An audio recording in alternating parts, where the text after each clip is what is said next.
मैं सनातन कुमार यादव केजीबीवी पद्मा से class 10 biology chapter 9। Chapter का नाम है आनुवंशिकता और जैव विकास।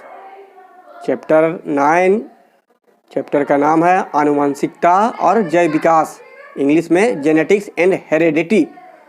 सबसे पहले इस चैप्टर को पढ़ने के पहले थोड़ा सा आप समझिए, इस चैप्टर में हम क्या पढ़ने वाले हैं। इस चैप्टर में पढ़ने वाले हैं कि इस धरती पर जीवों का विकास कैसे हुआ है, माता पिता से उसके संतान में गुण का ट्रांसफ़र कैसे होता है, उनके गुणों का ट्रांसफ़र कैसे होता है, लक्षणों का ट्रांसफ़र कैसे होता है, उसके बारे में पढ़ेंगे। तो देखिए, आप लोग देखे होंगे कि अगर किसी के माता पिता लंबे हैं तो उनके संतान भी लंबे होते हैं। किसी की माता की आंखें नीली है या भूरी है तो उसके संतान जो होते हैं उनकी भी आंखें भूरी है। किसी के पिता का बाल घुंघराले हैं तो उसका बेटा जो होगा उसका भी बाल घुंघराले हैं। तो ऐसा क्यों होता है, आप लोग समझिए। कहने का मतलब है कि माता पिता का गुण उनके संतानों में कैसे ट्रांसफ़र होता है, कैसे चला जाता है। माता पिता के जो गुण हैं, लक्षण हैं, उनके संतानों में कैसे जाता है, इसके बारे में आप समझें कैसे जाता है। तो इसके बारे में सबसे पहले आप जानें कि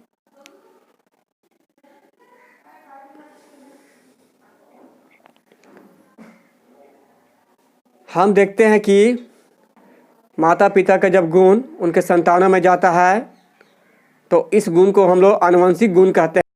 क्या कहते हैं? आनुवंशिक गुण या आनुवंशिक लक्षण।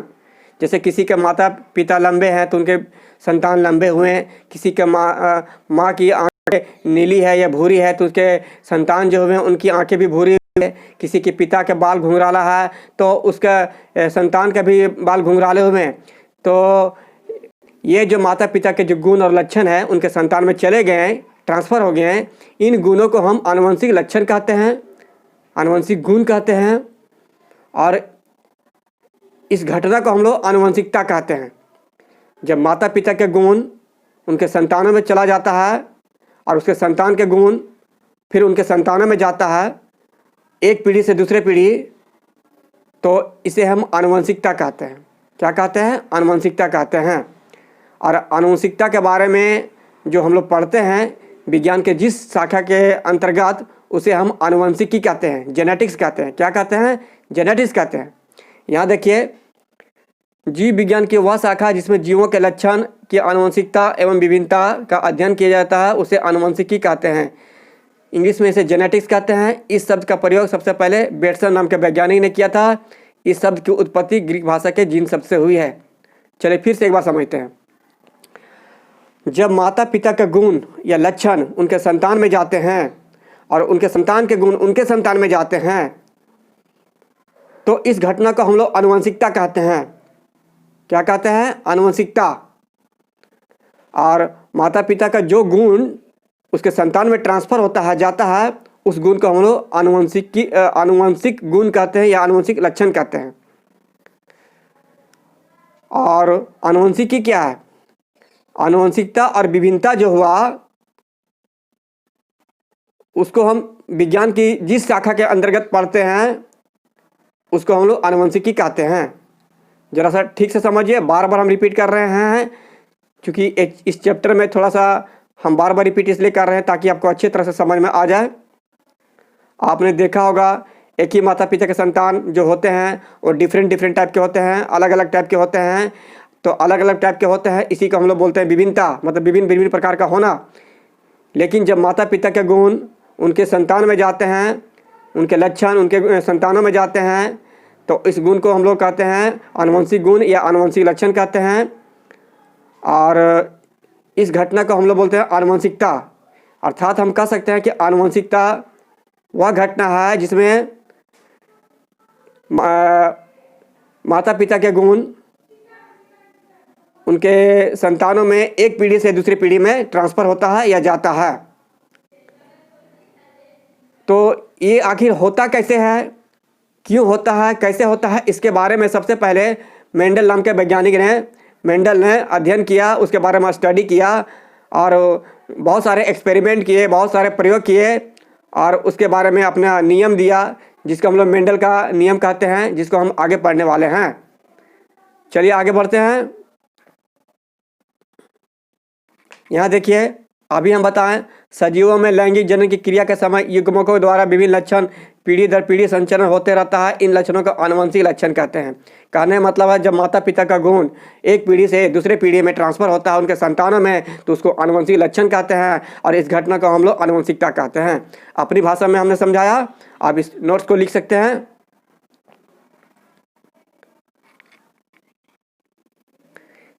संतति को इंग्लिश में ऑफ स्प्रिंग कहते हैं। वंशागति यानी कि आनुवंशिकता को हम लोग हेरिडिटी कहते हैं। हेरिडिटी शब्द का जो प्रतिपादन है उसका स्पेंसर ने किया था। हेरिडिटी शब्द जो है उसका प्रतिपादन किसने किया था? स्पेंसर ने किया था 1863 ईस्वी में।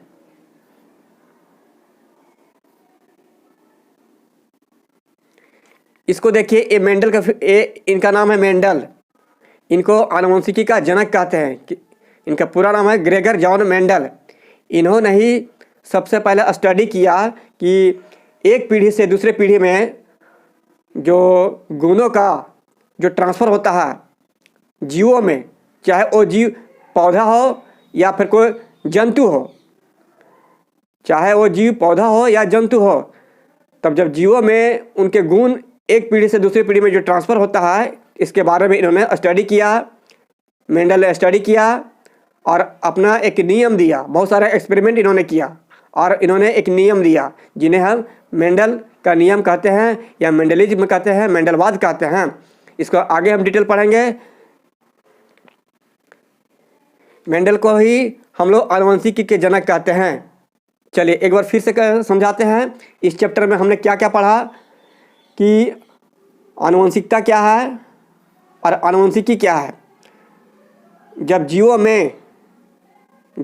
में उनके पूर्वज से एक पीढ़ी से दूसरे पीढ़ी में गुणों का ट्रांसफ़र होता है, लक्षणों का ट्रांसफ़र होता है, चाहे जीव जंतु हो या पेड़ पौधे हो, तो इसे हम लोग आनुवंशिकता कहते हैं। और जो गुण या जो लक्षण का ट्रांसफ़र होता है उसे हम आनुवंशिक लक्षण या आनुवंशिक गुण कहते हैं।